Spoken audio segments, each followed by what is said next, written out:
Каналға қош келдіңіздер. Бүгін сіздермен хворст дайындайтын боламыз. Өте жеңіл әрі дәмді болып шығады, жасап көріңіздер. Видеоны соңына дейін көріңіздер. Ең алдымен жұмыртқамызды салып, оның үстіне қантымызды қосып, венчикпен жақсылап араластырып аламыз.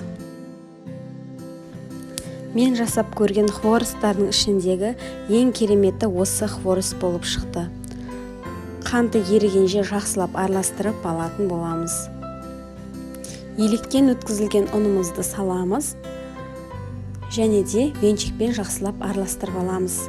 Себебі алғашында өте жабысқақ болады, сол үшін венчик немесе вилканы қолданғанымыз дұрыс.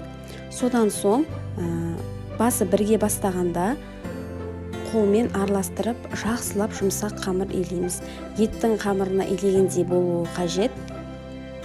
Сонда өте әдемі болып шығады. Қолмен илеп, қамырды жақсылап илейміз.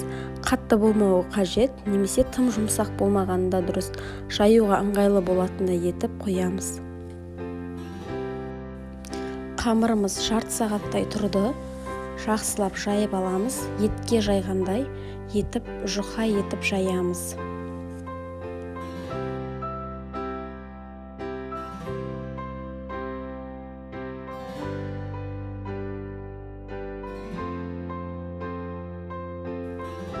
Жайып болған соң, ирек-ирек осындай құрылғымен немесе пышақпен ұзынша етіп кесіп аламыз. Барлығын толықтай.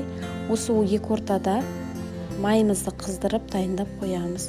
Қатты қызбауы қажет, май орташа отта пісіріп аламыз. Мынандай ағаш таяқша немесе қасықтың вилканың екінші жағымен орап пісірсеңіздер болады. Видеода көрсетілгендей орап аламыз. Майымыз қызып дайын тұр. Осылайынан айналдырып отырып пісіретін боламыз.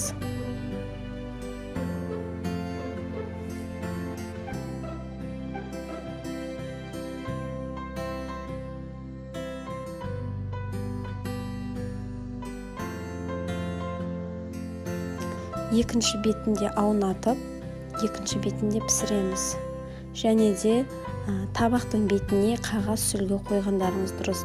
Себебі майдың барлығын сіңіріп алу үшін қағаз сүлгінің үстіне қоямыз.